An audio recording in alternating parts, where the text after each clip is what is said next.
organization should be held accountable for any of its actions that affects people, their communities, and their environment. So we have moved from responsibility to accountability, which is key. We are also saying that in that vein, if an organization commits any harm to anybody, that organization should pay. If it doesn't pay, a higher authority should make the organization pay. And that where the organization, fortunately or unfortunately, does something wrong, it must correct it. And then, in the end, the organization, if it does no wrong at all, it should do some good. It should apply some of its funds to have a social impact, a positive one. I'll pick a single definition to flesh out this train of thought. The continuing commitment by organizations to behave ethically and contribute to economic development while improving the quality of life of the workforce and their families, as well as of the local community and society at large. So we move from responsibility to accountability to commitment by organizations to behave ethically, ethics, right and wrong. So we are expecting organizations to behave like human beings and want them to contribute to the economic development of the nation. So let's consider the University of Ghana. Are we committed to behaving ethically? I'm not answering those questions, I'm asking you guys. Are we contributing to economic development? Are we improving the quality of my life? Because I work here. And then the quality of life of my family members, as well as the local community, Legon, Bawoleshi, etc., and society at large. Meet Sarkodie, the dancehall artist. What's Sarkodie saying? I have provided 5 approaches to CSR, and I'm going to link it to Sarkodie. There is this person, a famous socialite, very famous in social media space, who wrote a book, and among other things, accused Sarkodie of many things. But Sarkodie doesn't write books, he sings. So in response to this person, Sarkodie said, "You are the only person responsible for your bad decisions in life." So let's bring it to the CSR space. We have many approaches to CSR. Which approach are you going to select as an organization? So this goes to executives and management. If you find that your CSR is not working for you, or you don't understand it, it's your fault and it's your choice. So let me run you through these approaches. The first one is CSR as philanthropy. And I'll give you an example. Just one group, all these examples are from this year. Just one group donates 500,000 cedis for renal treatment at Kolebu Teaching Hospital, University of Ghana Medical Center, and the Bank Hospital. Renal is kidney. It's a lifesaver. So just one group in this instance is using its CSR to save lives. It's their choice. The second one, CSR as a business strategy option. Republic Bank supports Legon VC's laptop initiative. Madam Chair, 1 student, 1 laptop. Republic Bank, they think that it is important within their business strategy to support your initiative. That's them. Me, I don't know. Third one, CSR based on ethical and moral values. Ethics, the concept of right and wrong. Morality, the concept of bad and good. So some organizations might pump a lot of money into employee welfare programs for staff and family because it is important for them to do so. They like to be good. They want to do good by their employees. And then we have CSR for achieving social sustainability. The example there is from Newmont's $4 million agric processing factory supports 1,000 farmers in the Ahafo region. So you are a large multinational mining company. You are situated in that area. Lots of people may or may not have jobs in your organization. But you see, in your immediate community, people don't have jobs. But they can farm. So you support their endeavors with that amount so that you can keep 1,000 farmers in jobs, so that perhaps you don't need to import peppercorn and stuff like that from Burkina because we have our own farmers. That's CSR as social sustainability. And then we have CSR based on shared value, which we refer to as strategic CSR. Cadbury supports cocoa farmers. Why? Cadbury's main ingredient is the cocoa bean. You find the cocoa bean in the cocoa pod. The cocoa pod is on a cocoa tree. The cocoa tree is on a cocoa farm. The cocoa farm is owned by a cocoa farmer. And Cadbury is supporting the cocoa farmer. That is CSR along your value chain. So when you support the cocoa farmer, you are ensuring that for 20 million years to come, you have cocoa beans to stay in business. That's Cadbury. So that's 5. And what do you want to do?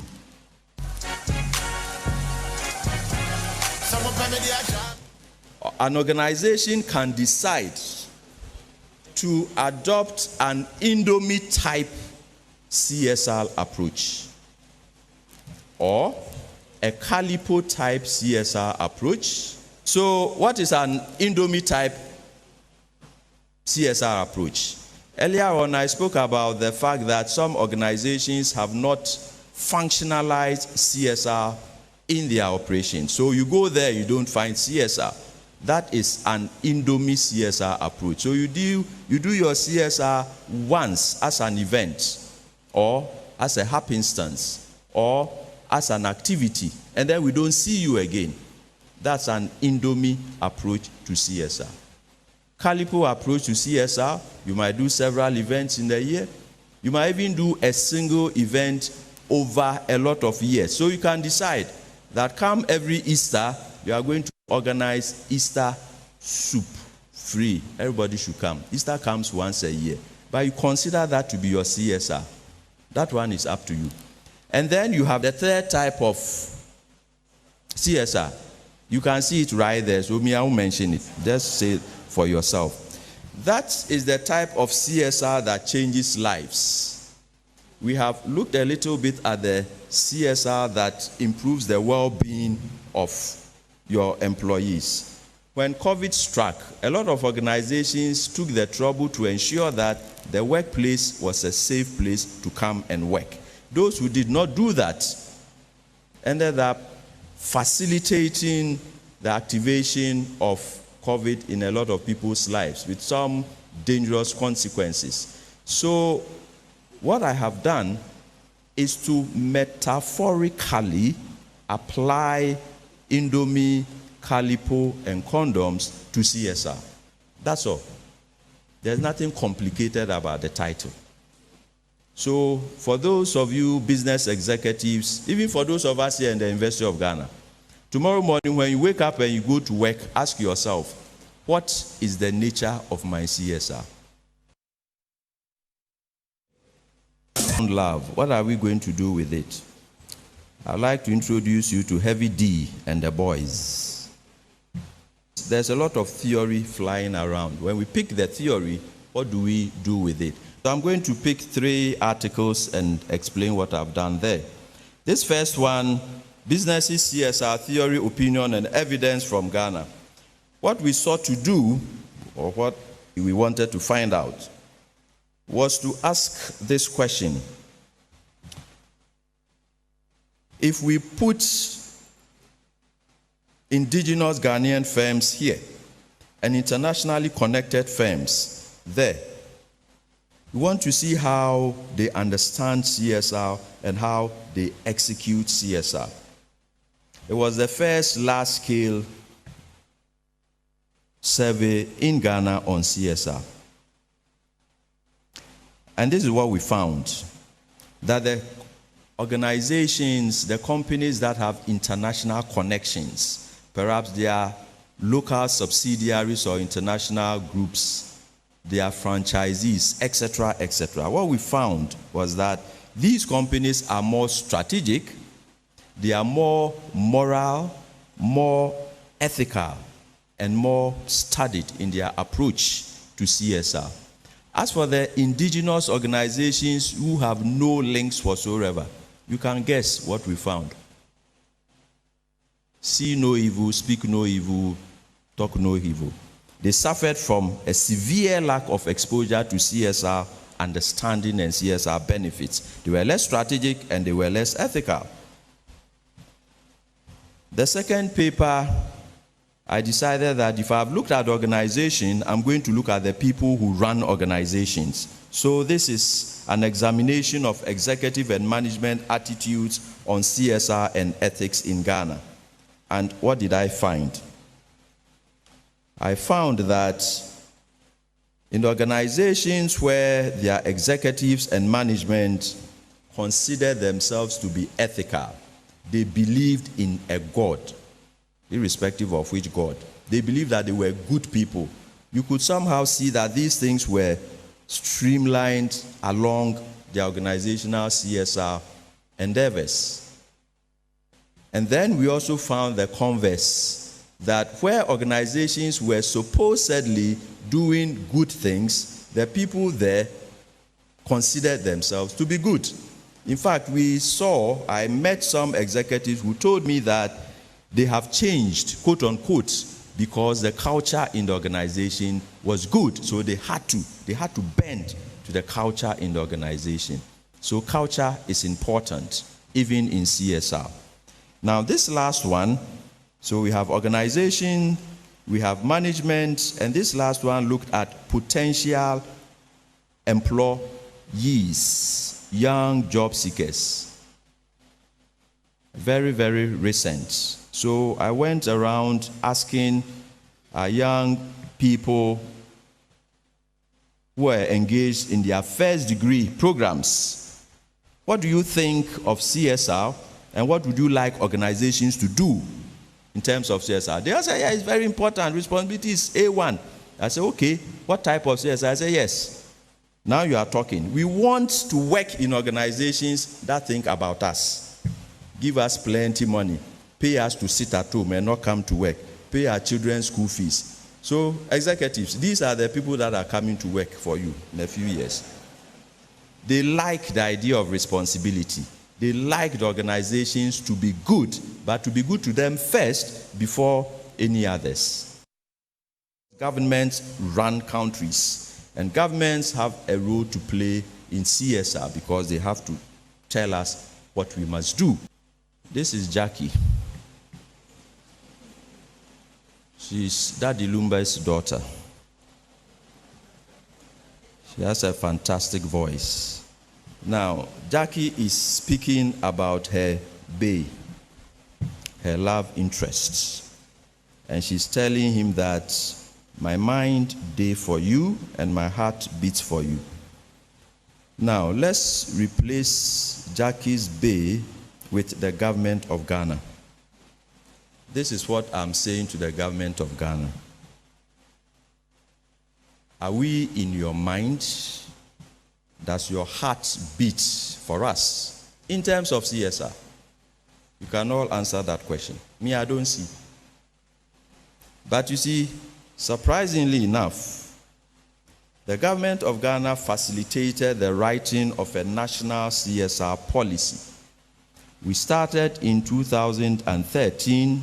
I led the endeavor with some fantastic CSR brains in this country, with massive funding from GIZ Ghana. My GIZ friends are here at the front, and coordinated by the Ministry of Trade and Industry.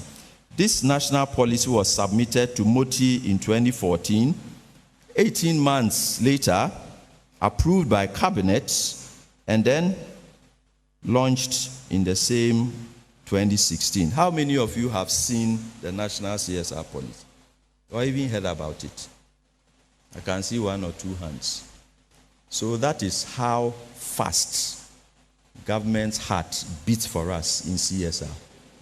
At this rate, we will all be comatose. We are not in government's mind at all. So luckily for Jackie, her heart is in somebody else's mind. Now, why was it important to put this policy together? It was important because we didn't have a codified set of, if you like, rules and regulations on what to do about CSR. So these are the issues that we sought to interrogate. How do we encourage responsible behavior by entities? You have a space where people think that it is okay to donate $20,000 for first prize Miss Ghana, and then at the same time steal electricity. I mean, how do you put the two together? So on the one hand, totally irresponsible. On the other hand, seeming to be responsible because you have donated $20,000 to somebody. Even me, if I vex, I can donate $20,000. But I don't vex by heart. So they can go ahead. I don't vex like that. My vexing is Indomie and Calipo vexing. How do we identify and encourage CSR within key social issues that are relevant to Ghana? Because, as it were, this is a huge playing field and people are doing whatever they want in CSR. So what do we want organizations to do? How are we going to shepherd them along a certain line? Inequality, local content, the environment, galamsey, pure water, just name it. Creating, looting, whatever. Where do we want organizations to go in regards to CSR? Where do we want the University of Ghana to go?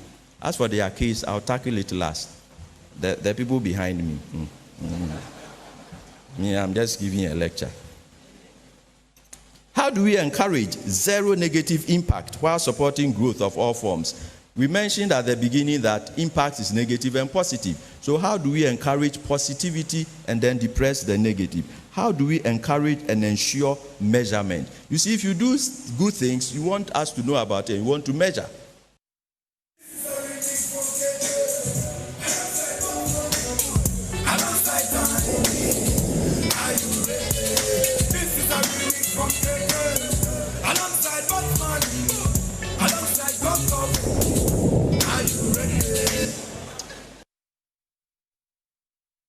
If you enjoyed that, if you were tapping your feet and nodding your head while listening to the wisdom being spewed by Professor Daniel Frimpong Ofori, well, I was in line with you as well. He is former provost of the College of Humanities at the University of Ghana. He delivered that inaugural lecture sometime in June, the 27th day of June this year, and we're pleased to present him. He's in the studio with us. Prof, good morning. Good morning. Now, it's early morning, and I am a bit hungry. You got me salivating because you were mentioning Indomie, Calipo, and everything the other one, yes. in there. But it's really good to have you join the conversation this morning, My pleasure. especially on the back of that lecture. Tell me, why this title? Even before I get into what CSR is or ought to be, why this theme for that lecture of Indomie, Calipo, and condoms, an intimate conversation about corporate social responsibility? Okay, so very, very simple. I wanted to be able to speak to the heart and minds of the Ghanaian people.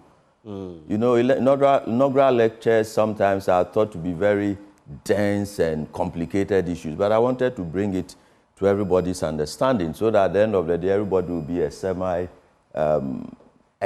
of CSR. So I wove my themes around very popular concepts. Now, if you look at the title, there are some pictures there. Everybody is familiar with those pictures, Indomie and Calipo, and, you know, the third one. My people on campus have christened it IKC, so Indomie, Calipo, and condoms. And to be able to paint pictures, people remember pictures more. If you talk plenty, they forget, but they're able to build a mental picture in their minds of, you know, Indomie and then Calipo and condoms. And I also wanted to titillate people a bit to whet the appetite, and people were propounding all sorts of strange theories about what I might be talking, you know, about Indomie. Is this some different type of Indomie? I said, well, you come and listen. So I wanted to do a lot of things. First, build pictures in people's minds, and second, bring to the lowest denominator so that everybody can understand, and also create some humor and fun, because I enjoy the work I do, and I have great fun, and I want people also to enjoy what I teach. So that's, for me, that was Dan Ofori in short. I see. and Sarkodie, DL, and all those others came in. Absolutely. And I use that in my teaching, and students remember that. So when you remember Sarkodie, every time he says, what else? So you've done this, what's the next step? So you remember what I'm talking about. And as for my mind day for you and my heart beats for you, I mean, all the young people know Jackie. So if your mind beats for me, it means that I'm sitting right in your mind.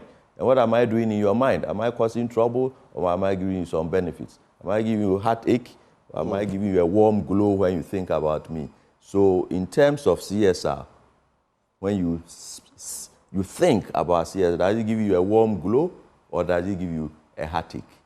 So I use this sort of metaphor to make my point, and I enjoyed putting it together. The only thing was whether it might go pear-shaped or people might enjoy it. I didn't know that till the last minute. What do you think was the reaction of the people? Well, as soon as I played the first slide and asked the audience that on behalf of myself, Tiny, Kokoveli, and Batman, are they ready? And everybody like, yeah, we are ready. But are we ready for what? They didn't know what was coming. But I thought that set a nice tone to the whole conversation. So at every point, they are thinking, what's he going to do next? What's coming next? And how is he going to link it to the subject of CSR? So for me, I had a great time. It was fantastic. Except that's good. I mean, we had a great time watching this as well. I could hear my backroom seniors also shedding their thoughts on this matter. Where it might go. It was for me how you segued a short while ago, mentioning Sarkodie and just going, what else? What else? Yes, absolutely. But interesting way of capturing, your audience. You are a professor of, you've taught management, CSR, strategy, project management, HR, and all of that. Management, yeah. What is corporate social responsibility? When I had these engagements with you before we came here, it hit me that maybe a lot of what, and of course listening to what you shared as well, a lot of what people mistake for corporate social responsibility may be something else. So let's start from the foundation. What is CSR? So CSR, the C there is for corporates, those that make profit, organizations. The S is social, the non-profit making, so public sector and then NGOs. And then the R is responsibility. So the responsibility cascades over everybody, organizationally. So the question is, what are your responsibilities and what are you expected to exhibit? So we have a continuum, 0 to 100%. Where are you operating? So people tend to think that my CSR is just to give. That is part of CSR. But it's not just that. The out there is responsibility. And when you have a responsibility for something, it means when you deliver, we praise you. But if you don't deliver, then we are going to heap massive opprobrium on your head. So it is responsibilities. The question is, what are these responsibilities? And there are many and vary depending on where you look at them. So, for instance, an organization has responsibilities in the workplace, i.e., their employees. So what are your responsibilities towards the employees? And then you go into areas like health and safety. A lot of us, you go to work, you sit down for a long time, at the end of the day, you have a curved back because the chair you are sitting on is not good. The workplace is not configured ergonomically for work. Right. That's one example. You leave the workplace, you come to the marketplace. What does the organization do at the workplace? Engage with its clients and customers. How do organizations treat us as customers? Last week, some organization decided that it's not going to make it possible for me to make my calls. Nobody has called me to apologize. Nobody has compensated me. Nobody has said anything. Our networks, I know what you're referencing. I'm not mentioning this, but when I paint the picture for you, you conclude. That's what I do. Right. I'm just analyzing. Right. And nobody has even told me, i.e. the regulator, that you guys, these guys are sorry, we are going to fine them. But it's their responsibility to deliver for me. I paid good money. So that is economic responsibility. And then when we leave the marketplace, we come to the supply chain. Organizations have responsibilities there. And then there are responsibilities in the community, the immediate community where you are operating. Are you creating noise? Are you creating a nuisance? Are you facilitating traffic? Are you facilitating potholes? What is it that you're doing for the community? And then we come to the wider society. Are you stealing our electricity so that we are paying more? Are you messing up so that our insurance premiums are going up? So that is a continuum of CSR. Philanthropy is good, but it's only an aspect of CSR. So like the example that I gave, somebody goes to give a $20 first prize for Miss Ghana, and then we find that they've been stealing electricity for years, which costs more than the $20,000. Exactly. And I said emphatically, even me, if I vex, I can give you $20,000 now.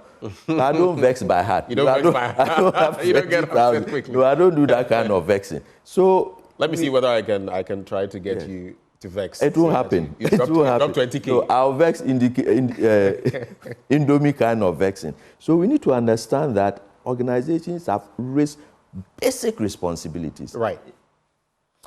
It's interesting how you started it off and with the point you're making about CSR, because I know that there are organizations, for example, that would say, we realize that these groups are marginalized in our community. We even want to render certain service where they come. We're not giving them anything. Maybe it's lunch that day, but they come, and our people who are well-versed in what they do, CEOs and all of that, some of these people will have interactions with them. Just speak to them. Give them a boost for the future. And that's CSR. I agree. Others will say, well, there are not too many of this race or something here. We're also going to try to, maybe not necessarily employ them, but create opportunities where they can feed off that and move on. But you see that I'm looking at an article by the Harvard Business Review, and you would look at the key areas of CSR. You've mentioned one of them, and you rightly said that it's not just philanthropy, then you are done. So you can look at the philanthropic aspect, environmental, ethical, and economic. Let's delve into these aspects and how we are faring in Ghana. Okay. So what I find is that there's a certain haphazard approach to our CSR. The key point we are making with CSR is that just like in any endeavor in life, there's the best way, there's the good way, there's the average way, there's the below average way, there's the poor, and then there's the horrific. So people are doing it like snake and ladders. They move up here today, then tomorrow they fall here. So we don't have a kind of strategy that we are following. It's not coordinated. And the first hint you get is when you look at the organization and CSR is not functionalized. You go into every organization, you will be sure to meet a finance director. Show me your CSR director. You'll be sure to meet a marketing director, HR director, IT, production, operations. If they are not directors, they are managers. Where is your CSR manager? So as soon as you don't functionalize it, it means CSR becomes an orphan. You only think about them every now and then, like a dream. So we can go 5 years without dreaming. It means that there's no CSR in our life. So what you need to do is to have a structure, because the research also tells us that where you do deliberate strategic CSR, you earn benefits. So if you are going to be earning benefits from doing something, the argument is, why stop? But because a lot of our organizations are operating around the periphery of CSR, they don't gain benefits. So they consider CSR as a cost, which indeed it is, because you are spending money. But when you spend money, what do you get? Is it that they do not realize the value of CSR? Is that why they see it as an expense rather than something that could give them boons? Absolutely. And that's also because they have not functionalized it. I don't want to bring it down to you here. Who is responsible for CSR here? Let's move on. Let's go to other places. If you functionalize I know we do a number of things here. Yes, so yours is in between Indomie and Calipo. I will find a place for you on that ballpark. So the thing is that when you start off, what makes you think that the finance person is the most important person? And then you come to marketing because you have to sell. And then you come to HR because you have people.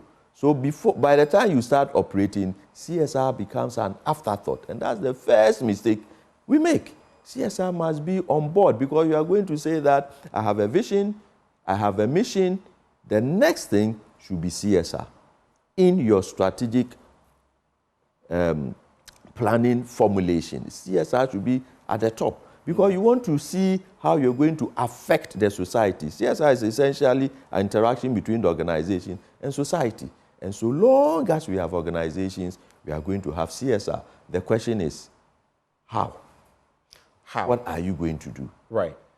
How do you even navigate that, depending on the corporation? Yes. How do you navigate that? There are institutions, corporations, MNCs in mining. Yeah. Others are doing auditing, like the top four that we know, the big four, the KPMGs, the Deloittes, all of those others, you know. How do you navigate that to find out, okay, this is my area, what do I do? Okay. If you have a strategy, and a lot of organizations pretend to have strategies, they don't. They just have ad hoc plans. So if you have a strategy, what we are saying is that you are going to look at your value chain. What is my business? And then when you find your business, you ask yourself, how can I squeeze CSR out of my business? Rather, what we tend to do is to do our business and then come and add CSR in bits and pieces. But CSR should be in the business. So the CSR you are doing is arising from your core competencies. So if you are in the financial services, your CSR must be feeding into your financial services. Give us an example. So there's, when you're done, there's a bank Go ahead. that decided that, you know, banks, all they do, apart from all the big talk, is buy and sell money. That's bank business. Finish. And if you haven't mobilized credit, i.e. bought money, you can't sell it, give it out in loans. So there's this bank that decided that, look, we are dealing with a lot of merchants. So we are going to register them and then teach them business principles so that their businesses will prosper.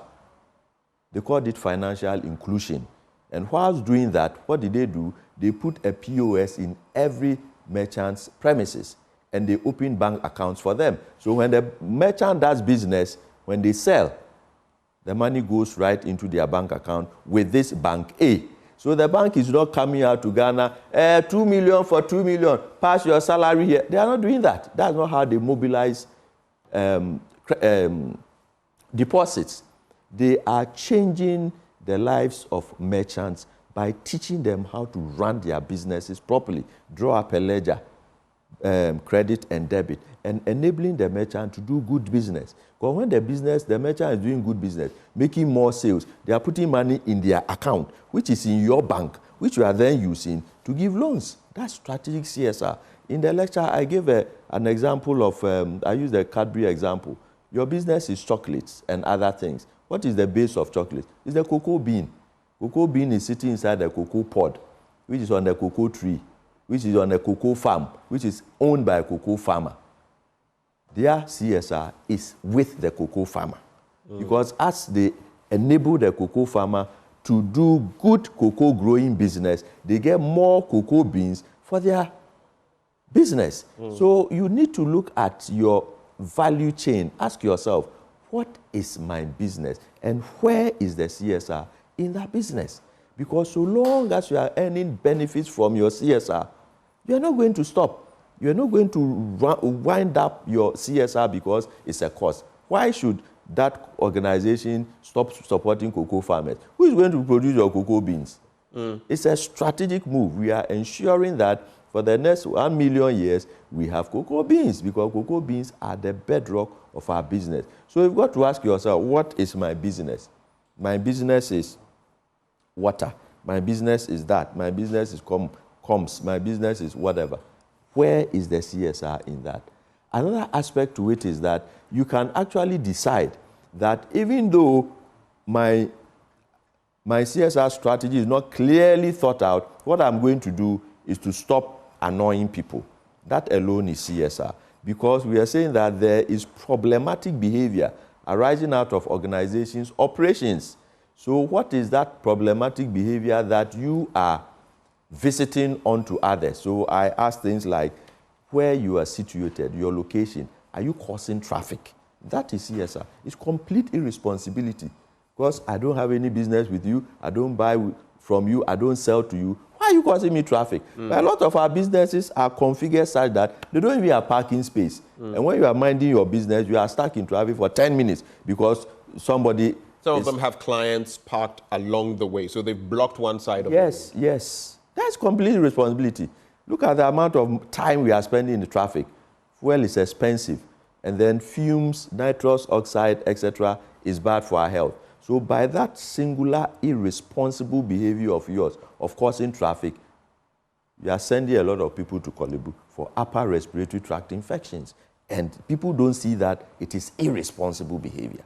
So you have a lot of these corporate institutions doing the wrong thing. But how prevalent is this problem in corporate institutions or corporate bodies in Ghana? How prevalent is it? How many do you see out there doing the right thing?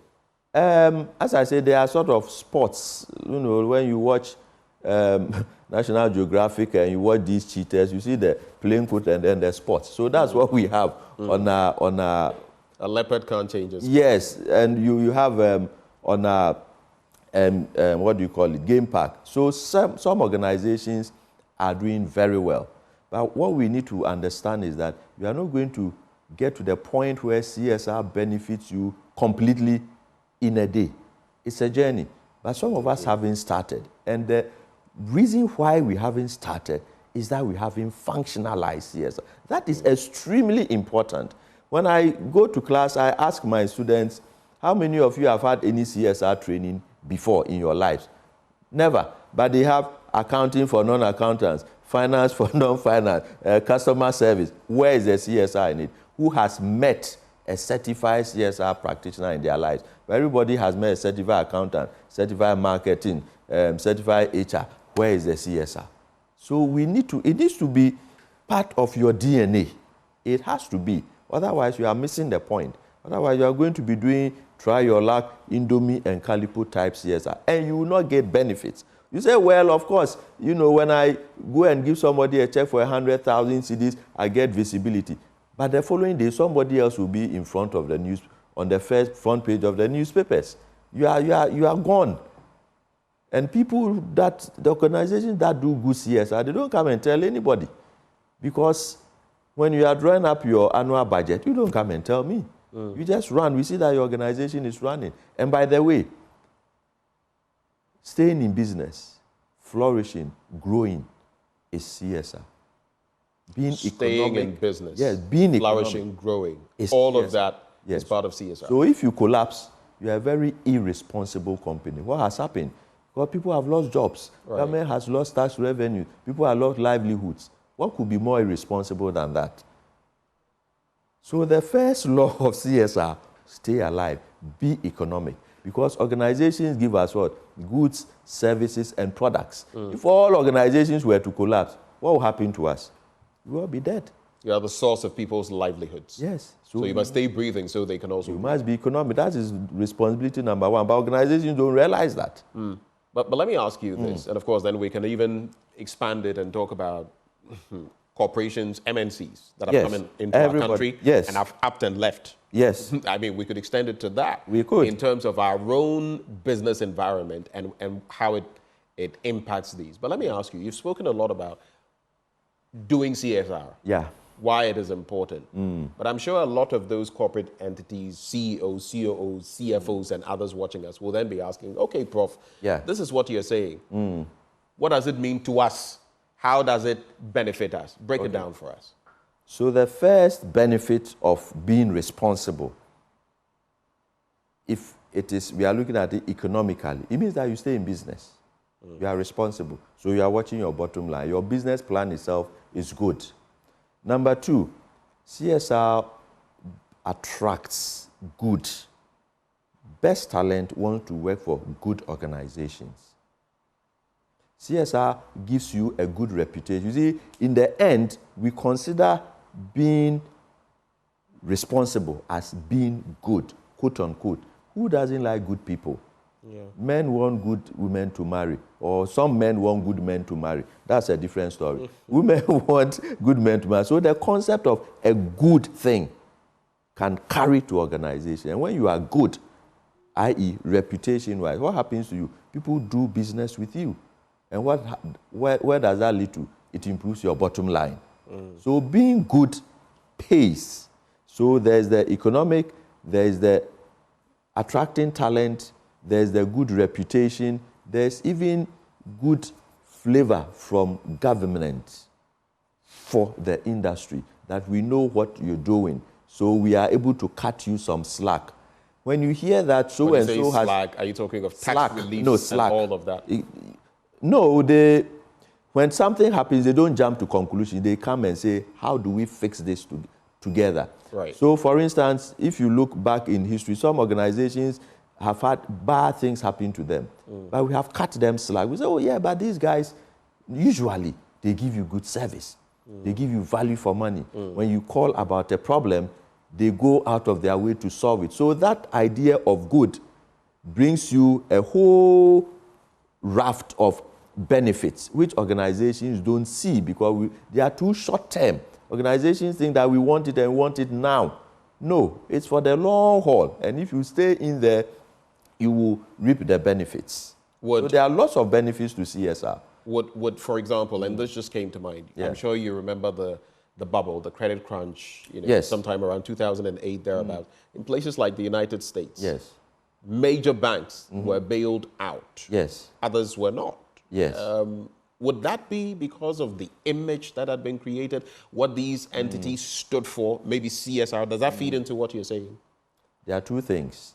The government realized the importance of that sector to the economy, how many people they employ, what benefits the government itself gains from them. So it couldn't allow them to fail. Because they had been responsible. Yes. They had created They have jobs. Economic, they have paid taxes, corporate taxes. It kept people in jobs. And when you keep people in jobs, you reduce the unemployment rate. Who doesn't like this? And that, if more people are in jobs, they are buying snacks, they are buying water, they are driving to work, buying fuel. It's a multiplier effect. So you cannot divorce that from the body politic. It has to be there. It's just the matter of how do we do it? How do we make it pay for us? That's the question. I see. That's the question. How? But if you don't get immersed in it, you're not going to know how. And we are saying that start from the basic principle. Look at your people, because there is CSR at the workplace. Are you treating your people right? Is the workplace a joy to go to, not a nightmare? That you have an enabling environment, you don't have a bullying, aggressive CEO, MD, whatever, that makes all of your creative juices freeze up when you go. And then over there we said, improving the well-being of your employees and their families. How many organizations are doing that? A lot of us, when you go to work for somebody, you actually lose because we are encouraging you not to take your leave. We pay you not to get rest. So every year we are cutting your lifespan by about 5 years by paying you 40,000, which you take to Dubai for 3 days, and you think that the company is doing you some good. They are killing you slowly. And these are irresponsible acts that organizations do all the time. Our people need to go on leave. They need to recharge their batteries. And you think that when you invest on a good table and a good chair, it's cost. The finance bill, we are watching our bottom line, we can't buy that chair for you, but it's an ergonomic chair. It keeps my back straight. I was just about to get to that. You know, and then when you have backache, yeah, you can stay at home for 3 months, and we are paying you because we couldn't give you a proper chair. So there are all manner of things. Some of us are invested in polished Chinese tiles that should not be in the workplace. People are sleeping on their stilettos and falling and breaking bones because we think that these are nice tiles. Who cares about nice tiles? We want tiles that are fit for purpose. Our offices are not configured for work. You are sitting here, there's an AC blowing directly in front of your face. So every day you have a cold, every day you have shoulder ache, neck pain. You think, quote unquote, your people in the village who are doing you, as we say in Ghana. It's the AC that's doing you. The workplace is not economic. And so your organization is irresponsible in the workplace, which is bad. We could go on to talk about lots of these corporate entities, some of them even having our brothers and sisters, persons with disability, yet not being disability friendly. Absolutely. Lots of companies don't have health benefits. They don't. One of the most basic things you could have. And so if you were to fall sick today, you would have to go out on a limb. Yes, you're on your own. Out of pocket. You're on your own. The question then to you is, most of our companies, admittedly, either don't have any CSR footprint or they are doing it haphazardly. Indomie and Calipo. Indomie and Calipo. where do they start? They've already operated like this for decades, some of them, years, some of them. Yes. Where do they start? If today they said, okay, Prof, we want to take your advice, where do they start? It must start from governance. Do you have a board? Can they spell CSR? If your board can't spell CSR, if your top management don't understand it, that alone is an indicator that CSR will not happen. So you must functionalize, it must be sitting there. CSR should not be an orphan. So let's consider a buffet. The CSR is the one that's going to serve you the water. Whereas people are drinking fine champagne and eating. There are finance people, accounts, HR, marketing, etc. So functionalize it. Bring it into the realm and ask yourself, what is it that we want out of our CSR? Are we doing it because we want to help our people? Are we doing it because we are helping our clients, our customers? Are we doing it because we are improving our supply chain? Are we doing it because we are helping the community? Are we doing it because it's going to make us more economic? It's going to improve our reputation? It's going to affect our bottom line? You need to have that conversation. And then, where is your budget? If you don't apply anything to it, nothing is going to be done. So it must start with your board. It must start with top management. If it doesn't start from there, it's not functionalized. You are not going to go and put an advert and say that I want the best CSR person in Ghana. Nobody does that. What they do is that they want some accounting or finance professional with 52 million years in experience. You see all those sorts of adverts all the time. When was the last time you saw an advert for a sustainability manager, CSR manager, etc., with a PhD in sustainability, double masters in CSR? And yet in all of the other functional areas, people are top-heavy with all of those qualifications. And so if you don't have it, how are you going to understand how to do your CSR? So you have to start from there. My research has shown that if CSR is embedded in the governance systems, if it's accepted, if it's lived and breathed by top management, it gains a foothold. If it doesn't start from there, it won't happen. Because those guys are the ones who tell us where we are going, what we are going to do this year, next year, and in 5 years. And if that plan has no CSR footprint, you are dead in the water. Of course, if there's no strategy, you know what they say, if you fail to plan, you plan to fail. Plan to fail, so yes. In other words, that's there'll be nothing. So they tend to, on a whim, write some 50,000 CD check for somebody because we have a budget. And then the next person goes, oh, today our budget is finished, you have to come next year. Who denies the finance department of a budget or marketing of a budget? But CSR, to the extent that it doesn't appear at all, it means that it's not on the radar. And if it's not on the radar, out of sight, it's out of mind. Prof, as we wind down on the conversation, I want us to look at environmental responsibility, that aspect out of the four. Yes. Especially because of where we find ourselves in Ghana, mining, gold, and other things. But before that, there's a message for you. It says, it's from Yawabu. He says, good morning, Prof. Restroom facilities in government hospitals and government firms are broken down and not in good condition. I recently went to one and I couldn't even pee there. Yeah. Is this social responsibility? He gives an example. I don't want to read it out on air, but he says the toilet facility there is like a village dugout toilet. Yeah, Those are this person. It's irresponsible. How does that feed into this conversation? It is irresponsible. It is called problematic behavior. So when you clean that, when you reduce that, when the ambience is good, when it's neat, when you feel comfortable going there, you have removed a source of irritation to your clients. And that alone is being responsible. Not to talk about what diseases and inconveniences you can cause people by maintaining that state of affairs. You go to some of them, they don't even have hand washing liquid. After you are done. The water is not flowing, first of all. You better carry your own liquid. sanitizer everywhere. I have my sanitizer in my pocket. I don't take those chances because I don't know what you're going to meet. If you go and it's there, thank God, hallelujah, we move on. But so you see pockets of irresponsibility everywhere we go because we don't understand that these are not merely responsibility, but they are our responsibility to execute. And then when they do one or two things, we praise them, oh, hallelujah, these guys have done so well. It's your responsibility. So somebody does 80% and they think they've done you a favor. The next time somebody goes to a hospital, Kolebu, for surgery, doctor does 8 of the 10 stitches and say, Master, patient, my friend, go away. I've finished 80%. What are you going to say? We expect doctors to do 100%. Why do we do 80, 70, 90, and then we are okay? Interesting. Why?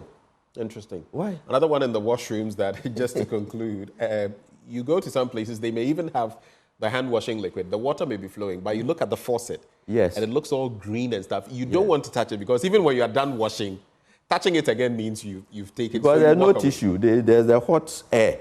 But you've got to close the faucet.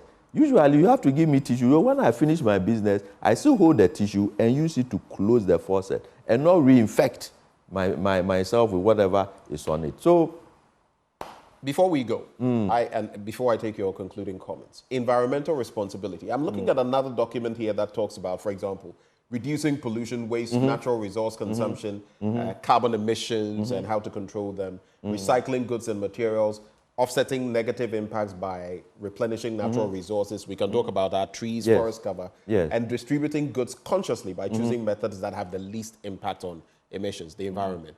For you, when you look at mining, especially in Ghana, how have we fared? How have we failed? How have we done well in CSR? And then you can give me your final comments. It's a continuum. Everybody has a role to play. First, there's the regulator, and then we have the regulations and what we expect them to do. If we leave them space to walk through, they will walk through those spaces. Don't forget, these guys have been at it for a long time. Some organizations are older than Ghana as a country. We are only, 60-something years. And these guys have been doing it for a long time. And they tried all of these things in other places. And by the way, they don't do these things in their own countries where they've come from. So why do we allow them to do that? So we must have the regulations. We have a national CSR policy that is sitting under some cupboard somewhere that nobody has seen. So if you allow the corners, people will cut them because that's just human behavior. So make sure that you are enforcing the rules. When I was growing up, I knew there was cut 1 tree down, plant 2 trees. Who is doing that now? I don't know. All we are doing is green Ghana. We say green Ghana. Yeah, so we do green Ghana. We go and plant the trees, but that is us planting trees. So me, I'm planting my own trees in my college. But the people who are cutting down the trees, what are they planting? It's somebody's business to check that they are doing that. So as for impacts, they are negative and positive. The fact that organization is there means that it's creating some good impact, creating jobs, giving us goods and services, etc. But what about the negative impact? So the organization must be ethical enough to say that even though this is not a law, ethics means that I must do the right thing. For example, drink responsibly. What's the meaning of that? At which point do you cross from responsible to irresponsible? Is it at the point where you can't walk? They say, Charlie, today I haven't drunk responsibly. What's the meaning of responsibility? So somebody must be telling us that the person that is serving the drinks, our drinks, when they see that someone is a little bit inebriated, don't give him more to drink. But we do that all the time. No underage drinking. When was the last time anybody went to buy alcohol and somebody said, Master, let me see your Ghana card. Are you 18? Nobody does that. So there's a difference between the regulation, the law as it is, and what's being implemented. But we are saying that you, the organization, you must have an interest in being responsible. Otherwise, what's the point? In the final analysis, what would be your concluding comments? What would be your thoughts, not just for us, but those watching us this morning? Finally, I'll say that responsibility is good for the organization itself. So commit to being responsible because you can do a lot of good and gain a lot of good by being good. You can do a lot of good and gain a lot of good by being good. That's it. And good is responsible. That's all. Your employees will be happy with you because you are not cheating. Look, yes, even responsible behavior is an insurance. If you tell everybody that in this organization we don't pay and accept bribes, Office of Special whatever prosecutor is not going to knock on your door because we don't accept it. So it's not a big deal. You read in the papers, others are being arrested. You are somewhere, you are operating in a different zone. So me, I go to class, I don't care it's week 1 or week 2. Week 1, I'm there, 7 o'clock. If you are late, as soon as you sit, I'll ask you a question. You can't answer, I say you can't even answer the question, and you were late. So students, Prof. Fori, you better be there. And yet others, oh, you know, first week, students don't come. I don't care. It's my brand. I don't care if students are coming or not. Week 1, I'm there. And gradually, people hear that you will be there. So they'll come. So change the narrative. You be the change that you want. Be responsible in your area. And then everything else falls into place. And in the end, it's good for you. Prof, thank you for being good to us this morning. Thank you for being responsible. My pleasure. And, my pleasure. Thank you for not... Thank you for having me. Vacillating between Indomie and California. It's been good. It's been good. And thank you for not making me vex, because I don't have the 20,000 to... I tried to let you drop 20K. It appears it's more difficult. It's not going to happen. Yeah. Thanks for joining the conversation. That is Professor Daniel Frimpong Ofori. He's former Provost, College of Humanities at the University of Ghana. Of course, he has taught everything between management, strategy, project management, CSR, among others.